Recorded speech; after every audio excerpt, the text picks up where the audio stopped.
I'm going to talk about one of the things that I used to really uphold to a very high standard, but now I see as being completely autistic. And that is caring about your lay count or holding this number in your head and saying, this is your metric for if you're good with women or not. It's how many girls you slept with. But after doing this for a decade and thinking it through for a very long time, I realized that this is probably one of the most overrated systems for deciding somebody's skill with women, and how a lot of you guys are actually getting pimped because of this idea. A lot of you guys are actually sucking with girls because of this idea. A lot of you guys are completely inept with the opposite sex because you guys are holding this to the highest regards, to the highest standards of what it means to be good with women.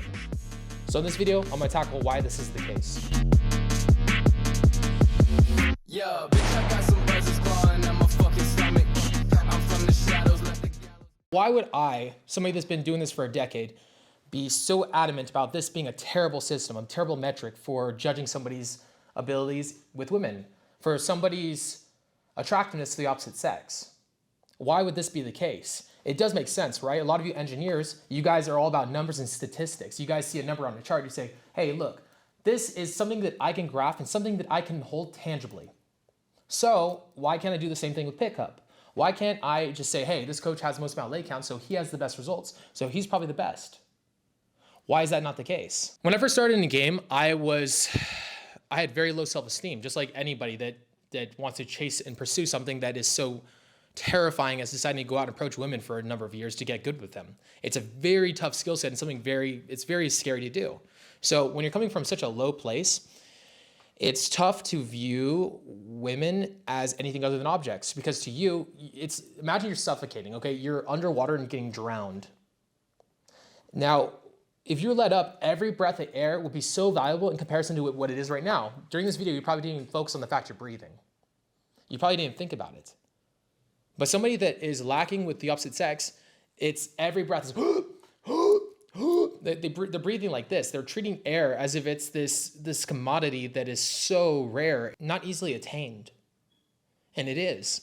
Like once you actually get a lot better with women become, it actually gets to the point to where you don't want to be sleeping with so many girls. You actually have so many options that at a certain point, once you get really good with girls and you start getting a lot more at ease with them, you don't want to sleep with every girl. You just want to start being picky, because the second you're picky, the high quality ones start chasing you down.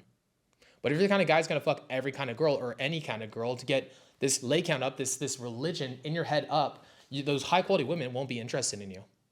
At least not the way that they would be for the guy that's picky, the guy that's choosy, the guy that has all these women chasing him, and instead of him fucking them all, which maybe he does, but he cares so much about maybe a girl's personality, because to him, I can get a girl that looks just like you. I can get a girl that looks just like you. So many girls that look like you. So at this point, what matters? Your personality, who you are, how you make me feel. Do you make me smile? Do you make me laugh? Are you witty? Are you fun to be around? If you're not one of these things, then why would I fuck you? Why would I be with you? I'll just go do something else. I'll go work on my business. I'll go work on this. I'll go work on that. Why would I waste my time trying to fuck another girl? There's so many factors that play a role in this, and you guys don't know how long it takes to waste your time going on a date with a girl just to realize you don't like her. So for me, a big thing for me is I screen girls out, because I run a business. I run this thing. I want to work on myself. I want to become more of a honed entity. So first and foremost, I don't sleep with every girl. I turn down most of the girls that I have a chance of sleeping with. I do. I turn most of them down. And a lot of guys will be like, that's bad game. No, it's not. Because that means that I'm leaving myself with the highest quality of women. That means those highest quality women sense that energy, that I'm willing to say no to them, I'm willing to walk on them. Guess what? It's not a game.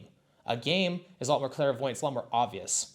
But when the self is aligned with the actions, the self is always coming through, it punches a lot harder than if you want to be one of these guys who's trying to manipulate the girl into sleeping with you, instead of just being authentically a high quality, high status person. Do you think Matthew McConaughey sleeps with every girl he talks to? Because I tell you he doesn't. He's a guy with a lot of integrity. And Matthew McConaughey is probably one of the sexiest people on this planet Earth. Not just in terms of looks, but in terms of the way he speaks, the way he thinks, the way he acts. The way he speaks is so charismatic. And that charisma, it exudes from the fact that this guy has a standard and a boundary to the world around him. He doesn't just let any girl into his ecosystem. It's not like he has a line of girls outside his door. He might, but even if he does, he's not going to be saying yes to those women. He's going to be turning the majority of them down. I've been listening to this more live Doors album, and there's this, in between two of the songs, Morrison goes, all right, all right, all right, all right. He's about, you know, his car. He's about getting high. He's about rock and roll and picking up chicks. I'm in my car. I'm high as a kite. I'm listening to rock and roll. Action. And there's the chick. All right, all right, all right. That's amazing. 3 out of 4.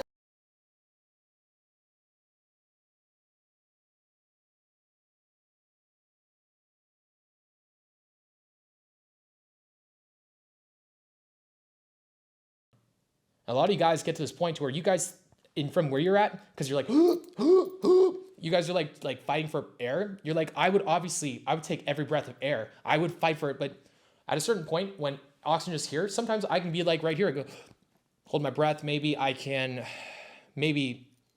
use that air to express myself with my voice. Whereas you guys are over here like choking for this air, like, so you guys are fucking every girl around you. So to you, if you were in the position of Matthew McConaughey, because you're so far set away from this guy's personality and this guy's ego, of course, you'd be fucking every girl.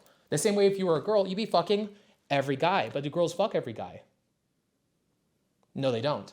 They turn the majority of guys down the same way that high quality guys do. If you're a guy that is just fucking and fucking and fucking, I'll say this because I used to be in this headspace, you'll become you're probably coming from a very dark and creepy place. You're coming from a very dark and creepy place. You draw to you very dark and creepy women, very using women, very narcissistic and sociopathic women, psychopathic women. And they're going to hurt you. The quality of the women is going to drop for you drastically because you have this mentality, because you have this image, because you have this ego. When you are looking to fuck everything that walks, you've changed the seller-buyer dynamic by having this image to begin with, because you are I just want to fuck. I just want to fuck anything. At an early level, this is okay. But once you get better, you have to evolve past this, because you get stuck here at this level of just, I want to fuck everything. You are limiting your skill sets and your charisma. You're never going to reach those upper tiers of women, those higher quality women, because you're pushing yourself down here with your mentalities. The kind of person that worries about his leg count is not the person that gets the high quality women up here. If you want to get these high quality women, you have to become a different person. And the different person is the kind of guy that will, again, say no to the low quality ones. That when they come around, he cuts them the fuck off. Now, let's say that there was a guy who's financially incentivized to tell you that he has a high leg count. Is there any way possibly that he could lie to you and manipulate you into thinking that his leg count is super high? Could he just simply lie? Could he just take photos with girls he approached in the streets?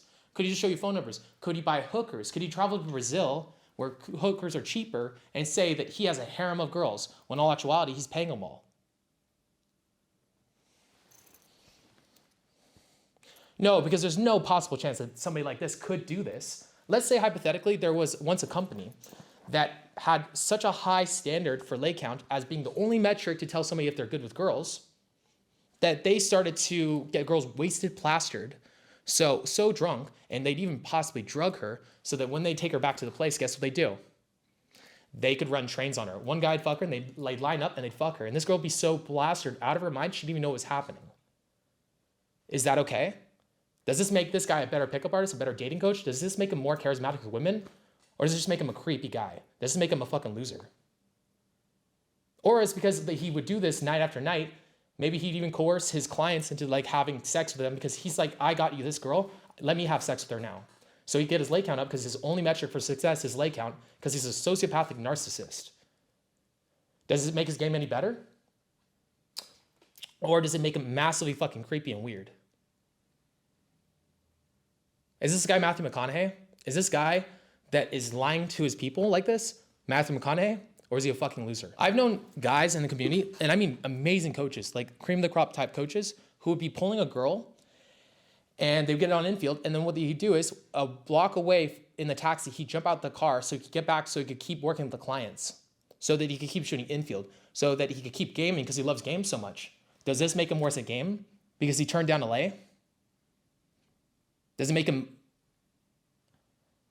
a terrible coach?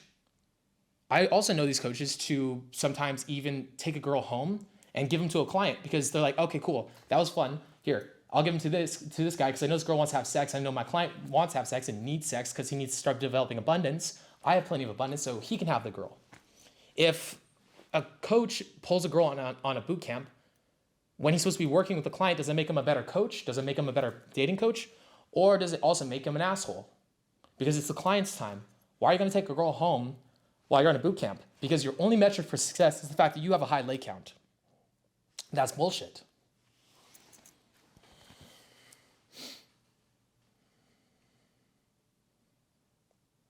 The metric for me of whether or not a coach is good is if you were to talk to him, is he a cool guy? Does he seem like the guy in society that gets women? If you see him on camera and this guy doesn't move, speak, act with confidence, he mumbles, he talks in a way of not being able to read social cues, does he talk in a way that if you heard him speaking to a girl that the girl would be just enraptured with his presence? Or does he seem totally off? Does he seem like unhinged? Does he seem like he is autistic? Can he read social cues? Can he make you laugh?